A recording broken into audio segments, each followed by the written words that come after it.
When Duncan Force and Rob Howie left the service park to tackle the second loop of day 2, they held a 53-second lead over teammates Anthony Taylor and Chris Birkin. Cully and Quinton Sulwald led the special vehicle category in the Elegant Fuel Bat, with Taylor and Birkin running in their dust 19 seconds behind Force and Howie. The Motorite Revo of Evan Hutchison and Dani Stassen was 33 seconds behind the Sulwalds, with an interesting afternoon lying ahead. A delay in the pits for the Ford Ranger saw Gary Bertholdt and Andre Vermeulen moving into third among the production vehicles, with Shamir Variawa and Sigrid Rousseau in an ominous third place in the special vehicle category.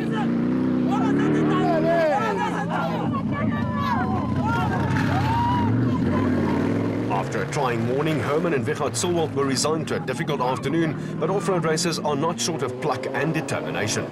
Chris Visser and Jaapie Badenhorst were in much the same situation in the factory Ford Ranger, but by contrast, Class P leaders Archie Rutherford and Mike Lawrenson were enjoying a trouble-free run in the Regent Racing Gymco.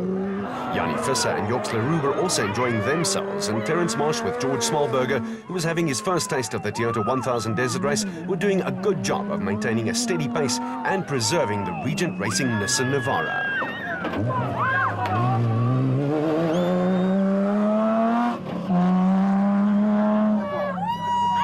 Also having his first taste of the desert race was Richard Fuller. The former kart racer and veteran Jeff Minnitt was running second in Class P in the Atlas Copco Bat and were also managing to stay out of trouble. Steve Parker and Andrew van Zyl were having a smooth passage in the Sizanani Plastics Porter, and after running out of fuel just before the designated service park, Malcolm Koch and Johan Berger were back on the pace in the Koch & Sons Toyota Hilux. You could hear the big 7-litre V8 in the Zahos Coetzee Cobalt Racing Porter from a long way off, and they went past a band of spectators who were entering into the spirit of the race. Behind Zahos and Coetzee, another father and son combination in Jaap and Hicho de Bruin was starting to come on strongly in the Michelin XL Toyota Hilux. They were being chased by Nick and Ryan Harper in the Motorite Bat, and they in turn were a target for Willem and Dana Force. It was a case of three fathers and son combinations, one after the other.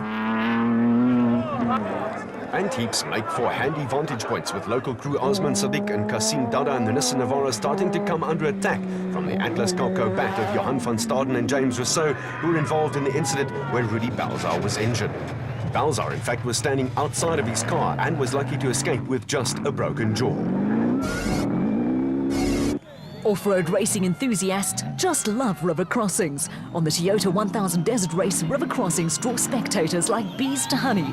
And when there is a close race like that between Cully and Quinton Sulwald in the Elegant Fuel Bat and Evan Hutchison and Dani Stassen in the Motorite Revo, their cup overflows.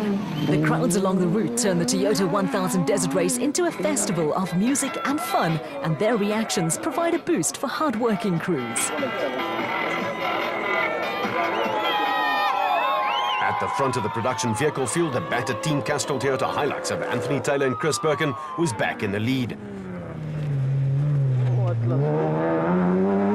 Taylor and Birkin were now ahead of the Atlas Copco Toyota of Gary Bertholdt and Andre Vermeulen, who were involved in a battle with South African champions Chris Visser and Jaapie Badenhorst in the factory Team Ford Ranger.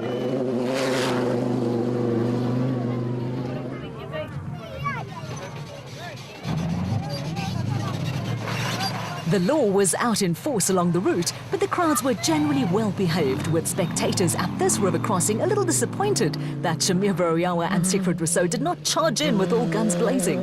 There were no blazing guns either for Terence Marsh and George Smallberger in the Regent Racing Nissan Navara, and a steady approach had taken them ahead of teammates Archie Rutherford and Mike Lawrenson, who still led Class P.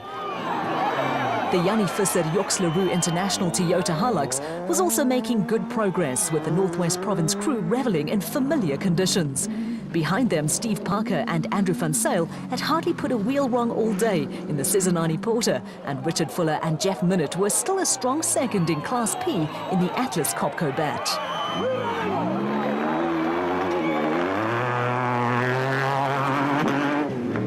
The Cobalt Racing Porter of Jimmy Zahos and Stefan Coetzee was sounding as healthy as ever. And while the Malcolm Koch Johan Berger Toyota Hilux was showing signs of wear and tear, the pair had built up a head of steam. Behind them, the Micron Excel Hilux of Jaap and Hugo de Bruin wasn't sounding that healthy, with 2 punctures also hampering their cause. By contrast, the Willem and Dana Vos Toyota was running strongly, and behind them, Johan van Staden and James Rousseau continued to make up ground in the latest spec bat running in Atlas Copco colours.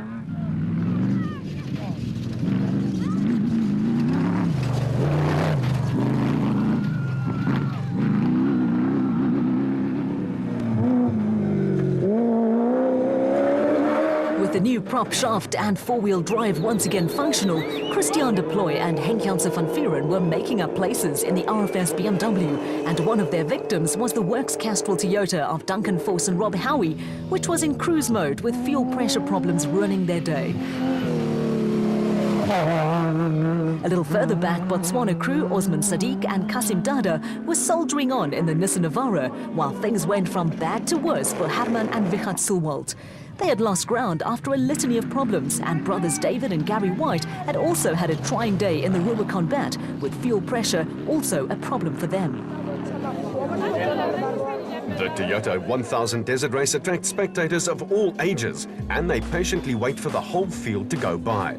Towards the back of it, it had been a long day for Nick Gosling and Andrew Massey in the men's health Zarko, with 2 punctures and finding themselves stuck on a hump, costing them time. The Zarko did not sound that healthy and was being chased by Class D leaders Jack and Cyril Oosthuizen in a Land Rover. Behind them, Piet Coetzee with Solomon Victor were leading Class E in an aging Toyota Hilux. Back at the finish at Kumakwane, the battered Castrol Toyota Hilux of Anthony Taylor and Chris Birkin was the first car across the line. It had been a funny old day for the crew, with membership of the Roly-Poly Club followed by a solid performance over the rest of the day. Now the service crew faced a challenge to virtually rebuild the Castrol Toyota Hilux. Yeah, we ended up with a good result by winning the day, and I just hope that we can maintain it for tomorrow. I mean, Toyota's had a drought of winning their own event. I think it's about 10 years. So, and on the 30th anniversary, I think they deserve it. So I'm going to try and keep it as clean as possible tomorrow, and bring it home and try and win it. The second car into the finish was the Atlas Copco Toyota Hilux of Gary Berthold and Andre Vermeulen, with Berthold soon busy signing autographs for a bunch of young enthusiast fans. Yeah, it was a good day. It was quite tough out there. Certainly wasn't an easy day. The Toyota Works team made us work hard for our position, but we got a comfortable second. We were in their dust all the time until we got stuck in this river crossing just outside here. So we've lost a bit of time with that, but we were about 30 seconds behind them most of the day, so it was all good.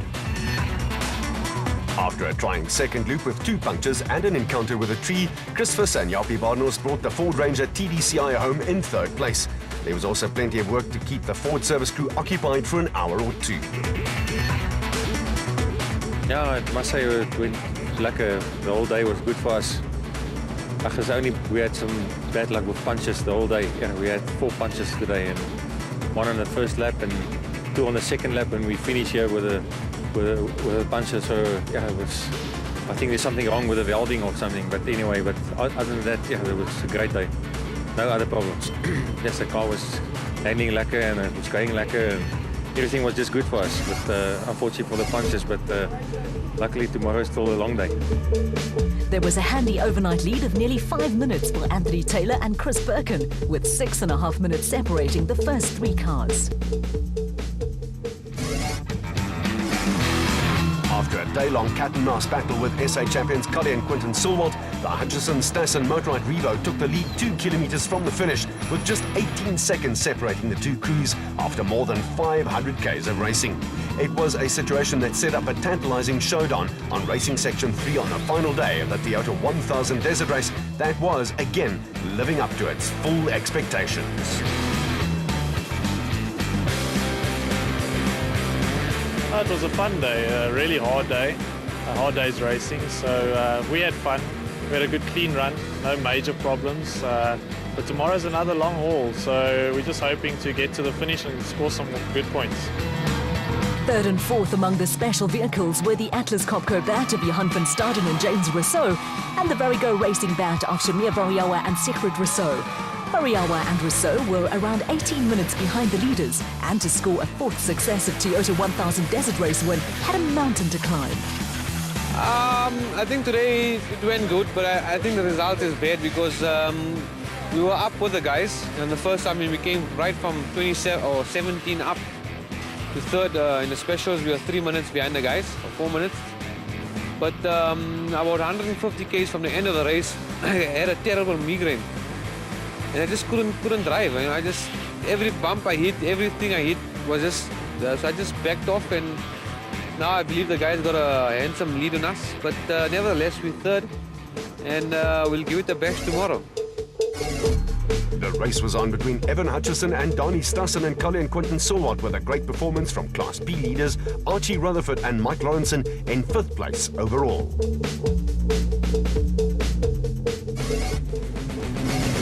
Catch all the action from part 2 of the Toyota 1000 Desert Race Right here on Supersport, your world of champions.